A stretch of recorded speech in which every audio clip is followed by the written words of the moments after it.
For the Hadzabe, hunting baboons is not just about a meal, but a ritual of fire and life itself. Join us as we explore what happens after the baboon hunt.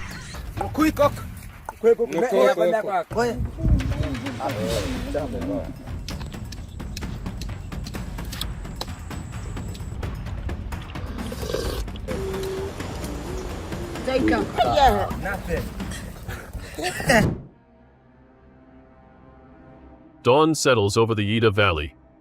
The calls of baboons echo from the cliffs, rolling through the valley like the day's first awakening. Today, the sound comes closer than usual, right beside the camp.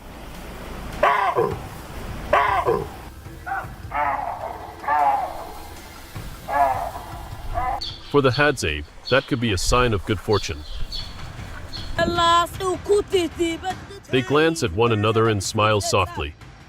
It has been many weeks since they last hunted baboon. Those were their quiet days, when the forest rests and the animals are left in peace. But when the baboons draw near, it means the hunt may begin again.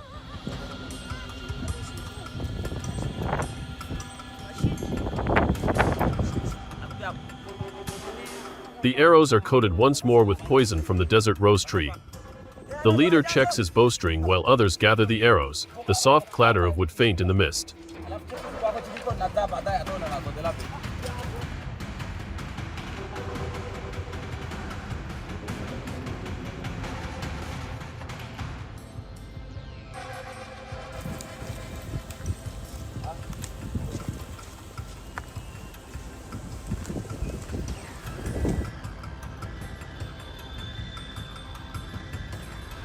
They move lightly with the wind's direction, silent, but not tense, as if following the rhythm of morning itself rather than stalking prey.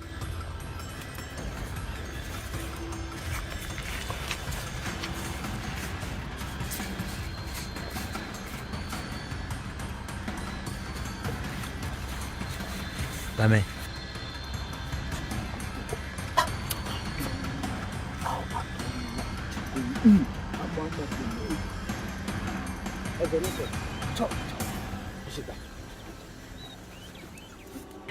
On the cliffs above, the troop gathers. A few baboons leap across rocks slick with dew.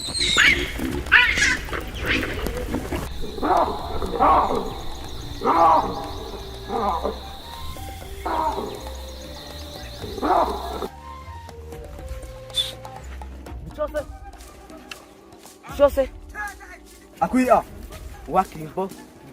Kila nyumala uboto kwa ya. No.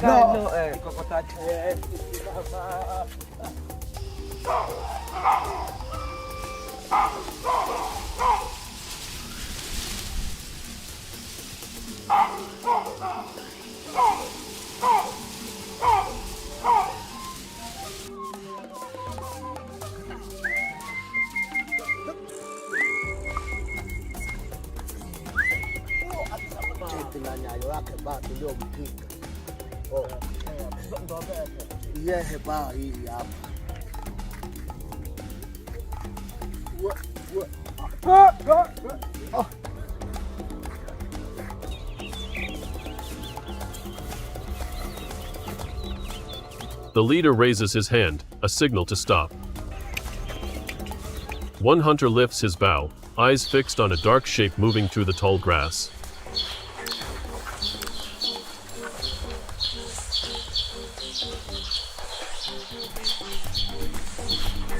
The arrow flies, slicing through the first rays of sun.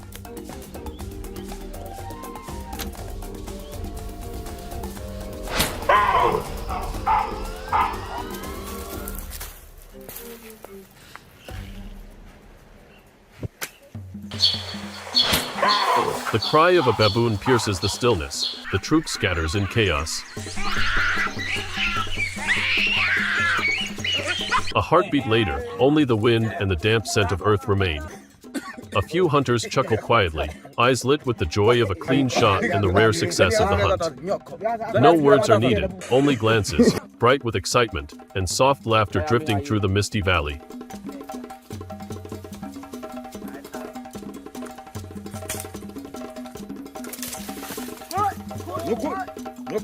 A rare hunt, but enough to mark that the forest is ready to return to its living rhythm once more.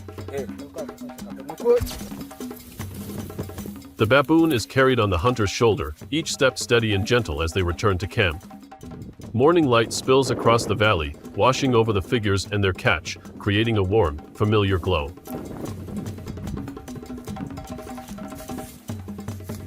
Before the baboon meat is roasted, the hunters gather to prepare the fire. They choose a dry, open spot near the camp, away from tall grass and flammable trees. Sparks are made by striking flint stones together, or with a simple, worn fire-making tool they carry.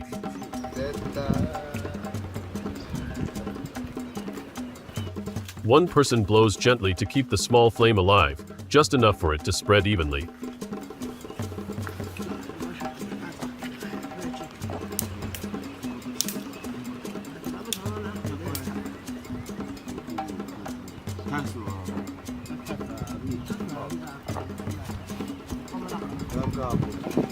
Once the fire is steady, they arrange larger pieces of wood around it to hold the heat for cooking.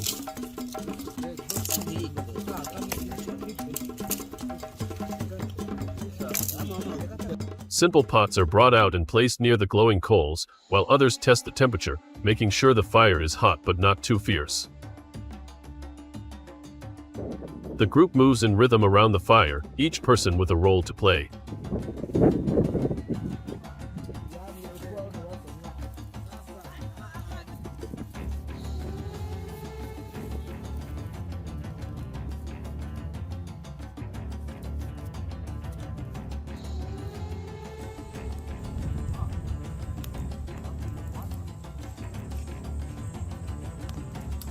The elder shows how to place the baboon near the fire, while a few young men prepare bamboo skewers. Smoke begins to rise, carrying the scent of ash and damp earth through the air.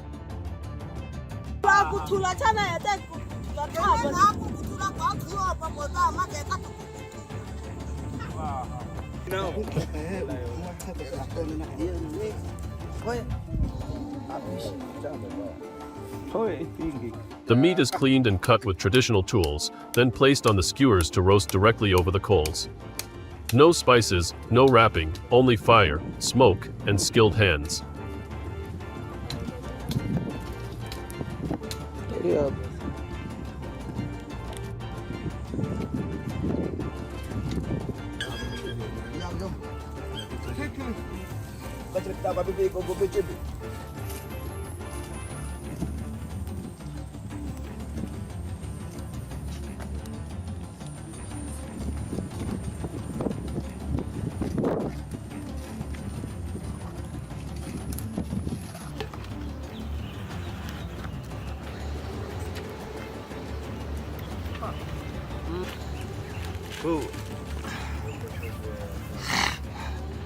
As the meat starts to roast, some gather tender leaves, roots, and forest tubers around the camp. These are placed beside the meat, or sometimes grilled together on the same skewers. कहीं सोच में मैं पड़ गया था कि यार ये गुस्सा तो नहीं होंगे अंदर अंदर कि इनको मैं डिस्टर्ब तो नहीं कर रहा हूँ। तलाश में लग गए किसी जड़ के, पता नहीं ये भी सुमुआको है यार, ये भी सुमुआको है। आज तो बस 1-2 किलोमीटर अंदर ही हम लोग आए हुए होंगे। वैसे उतना ज्यादा तो समझ नहीं आ पा रहा है, लेकिन मैं ऑब्जर्व करने की कोशिश कर रहा हूँ कि ये क्या बोल रहे होंगे, और मैं फेल नहीं हो रहा हूँ।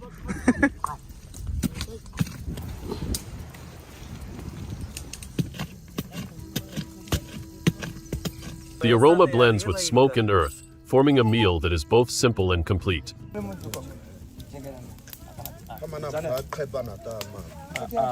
The hunters share small pieces of roasted roots among themselves. When the meat begins to char at the edges, everyone gathers around the fire to divide it. The hunter who made the kill receives the head or liver, while others share the rest, those who tended the fire, and even the children.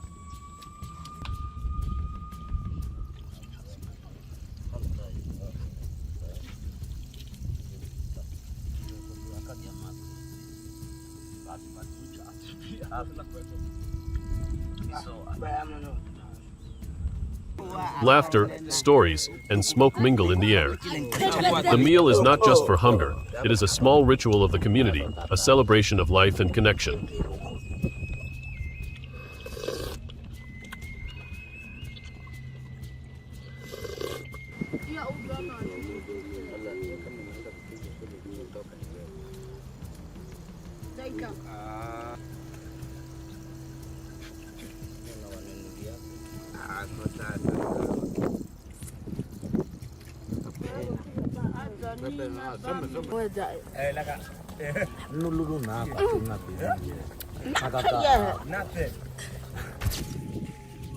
When the meal ends, after the meat, liver, and heart have been shared, the remaining hard parts, the skull, hands, fur, and facial skin, are treated with special care.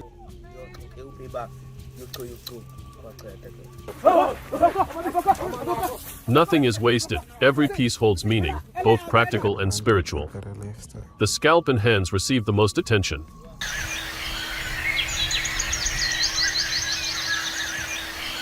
A few hunters carefully hang them on a nearby tree, facing east toward the rising sun. The idea behind this act is, return the baboon's spirit to the forest, so it can guide future hunts.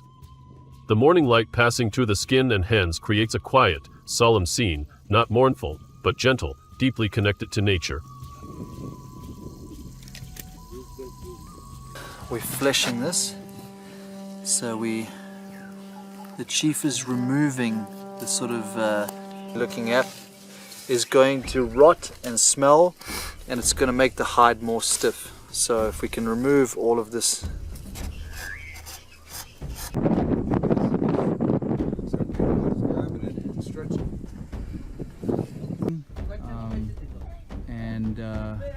This over here is actually the baboon skins from previous baboons that they've hunted.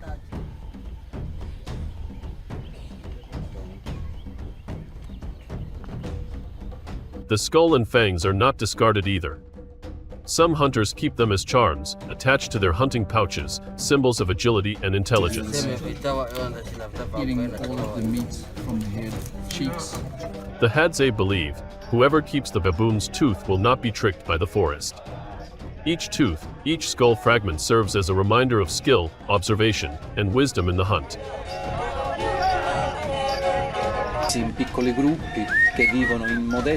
Ashes and charcoal from the leftovers are spread around the camp, a way to mark victory and to keep predators from detecting the scent of blood, protecting the camp for the days ahead. The elders throw a few dried aromatic branches or bitter bark into the embers. Smoke rises and drifts through the camp, like a breath that drives away the animal's lingering spirit, while also reminding the community to honor nature.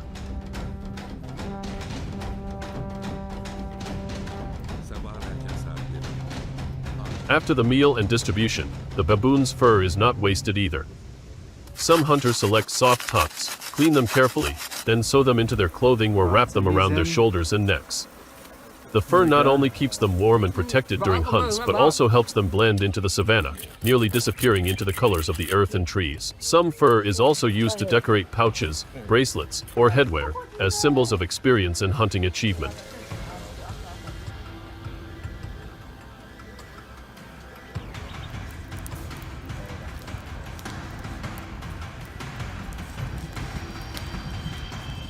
While they work, the hunters sometimes hum faint melodies, without clear words, just soft tones mingling with the wind and fire.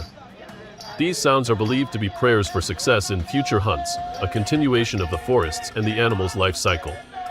They share stories, laugh quietly, exchange hunting tips, forest signs, and memories of past victories. Every act, from hanging the skin, keeping the fangs, scattering the ashes, to humming by the fire, reflects the harmony between people and nature, the respect for the prey, and the bond of community around the hearth. It marks the end of a rare hunting day, while beginning the preparations for the next, a cycle that ties the Hadzabe to the forest, to the baboon, and to one another.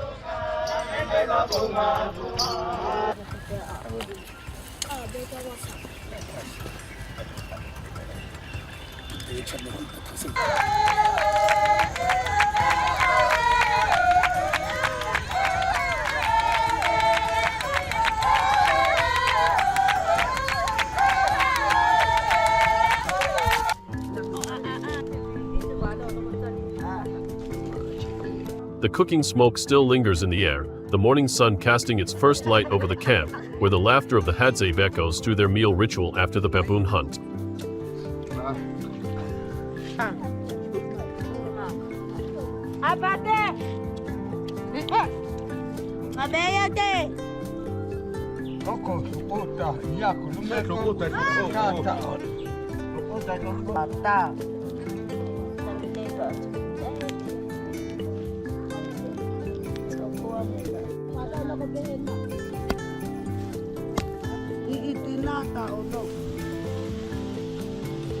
If you want to continue exploring raw stories and unique cultures like this, subscribe so you won't miss the next journeys.